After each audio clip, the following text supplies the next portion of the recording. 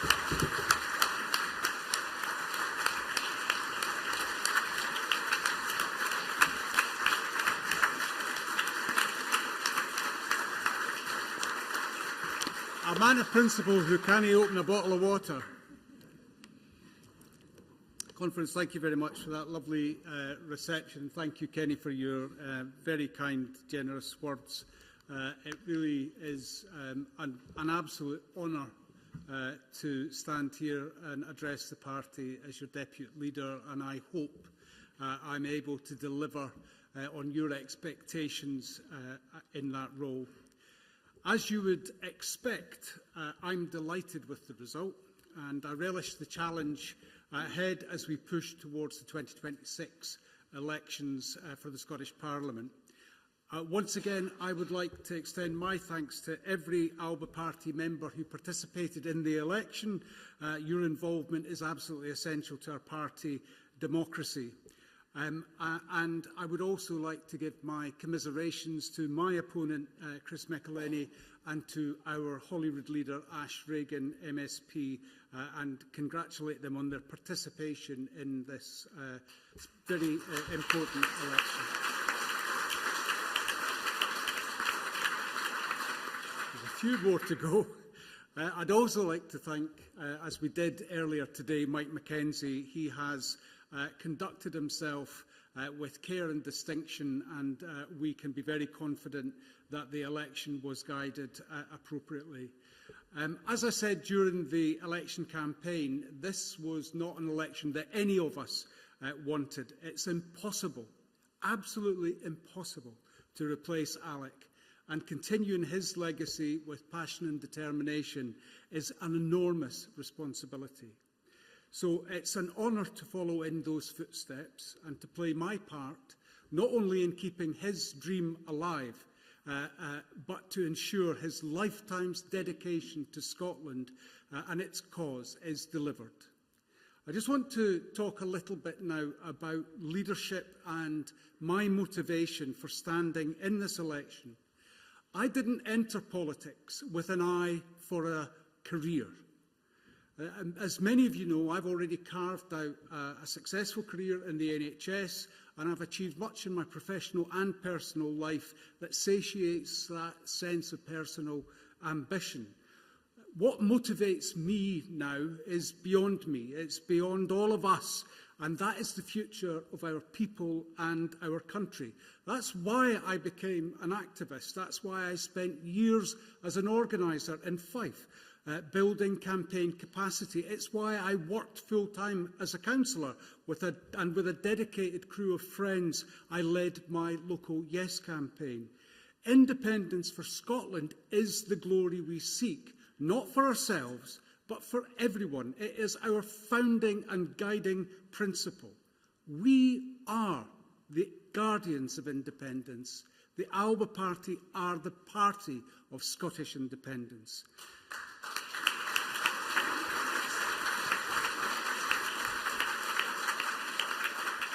And how we carry ourselves forward must be done with the utmost integrity. Having the courage to do the right thing is essential if we are to win the public's trust. I can assure you, I won't turn a blind eye to unacceptable behaviour and will always strive to do the right thing. Because doing the right thing really matters in politics. In 2019, as Kenny referenced, in 2019, I spoke out against the dangers to women and children from self-ID. And while the consequences of doing so were very personally challenging, it was the first time the independence movement pushed back against Nicola Sturgeon's diktat and amplified the growing opposition to her gender recognition reform. Had I not done so, had Kenny and I not joined Alec's Alba Party, had we not collectively had the courage to defend women's rights and protections, had we not made that case again and again in Westminster, Holyrood and in the media, Sandy Peggy would have had no other Fife MP to turn to. She would not have had the support of Sex Matters or the expert legal team. There would be no international recognition of the importance and significance of her case. Doing the right thing, however small it may seem at the time, can pave the way to great outcomes. We are the only party, the only left-of-centre party, registering in the polls who will defend sex-based rights and child protection, and we must let the people know we are on their side. Of course, it's hard to identify any party on the left of politics in Scotland or indeed elsewhere these days. Jen Bell, the exiting chair of the allegedly socialist Scottish Greens, said her Hollywood colleagues condescend and scorn the marginalised they claim to care for in service of a lie. They present no serious threat to vested interests. And what of UK Labour and their Scottish branch office? Well, they promise change, but the only change they have delivered is to out-Tory the Tories. As SDLP MP Colm Eastwood said recently at PMQs about the savage cuts to disability payments, after 14 years of the Tory government and many of us wanting to see the back of them, can the Prime Minister answer one question? What was the point if Labour is going to do this? And I could not agree more. But it's worse than just Tory austerity on Labour steroids. The Labour Party we once knew has ceased to exist. It is a shell of empty rhetoric pretending to wave the red flag. How can they claim to be the party of the people when one of the first things they did was to strip millions of pensioners of their winter fuel allowance? They then hit employers, the engine room of growth, the growth they claim to seek, with a massive national insurance double whammy by lowering the threshold and ramping up the rate, taking £25 billion out of the employment economy. And when that didn't work, they came for the disabled. We already know about the human cost of austerity, but Labour are ramping things up. In 2010, the new UK coalition government introduced a series of austerity politics in response to the global financial crisis, something the Alex Salmond government worked tirelessly to mitigate. Meanwhile, the rate of impoverishment, rate of improvement of life expectancy in these islands slowed significantly after 2010. In a 2024 London School of Economics paper, looking at the cost of austerity, they set out how UK public spending cuts had led to 190,000 excess deaths. And a 2025 Institute for Fiscal Services report claimed there were 10 extra deaths of despair, that's deaths caused by alcohol, drugs or suicide, in England and Wales every single day of 2023. Throughout my life, I have witnessed the fallout and health consequences of pernicious Westminster government's poor social policy. I've seen once thriving mining communities decimated as their industry was thrown on the scrap heap. I've sat with young people who've chosen to ameliorate the pain of lost hope and opportunity with drugs and drink.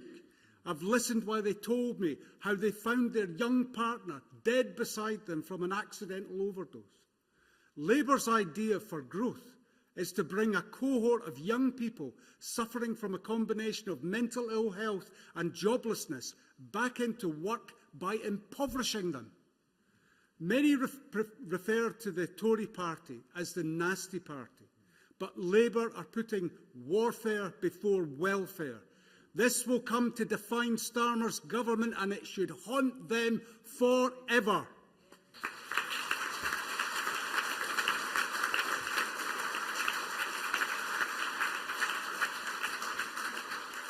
Their own government analysis estimates that 250,000 people will be thrust into poverty, including 50,000 additional children.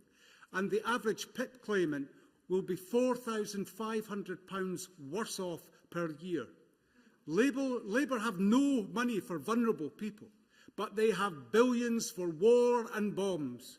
Sir Keir Starmer has embraced Tory policy, lock, stock and two smoking tank barrels, and by default so have his Scottish branch office.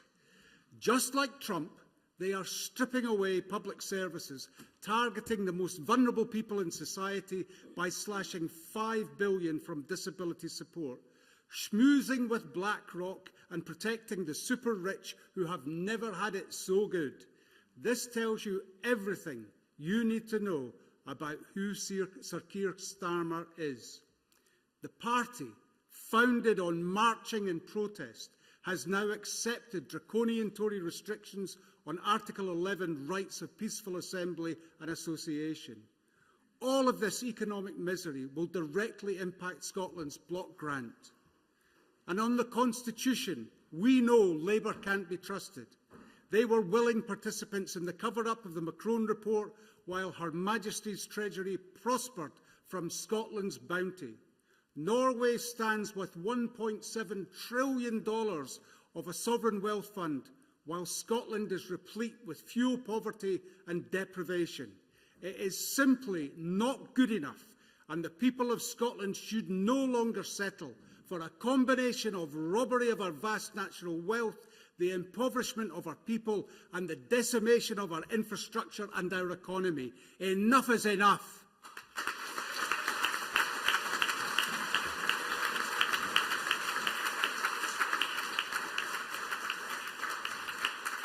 Conference, we know we generate over 12 times our energy requirements in renewable energy alone. Offshore Energy UK claimed this week that if the sector had proper political and financial support, Scotland could produce half of the 15 billion barrels of oil that the UK would need before 2050. Yet they still claim the oil is running out.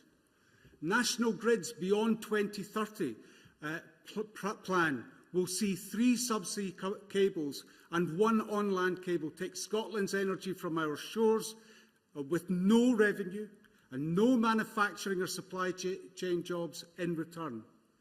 As Alec told us before his sad passing, we cannot allow the robbery of Scotland's oil to be repeated by our renewables thievery.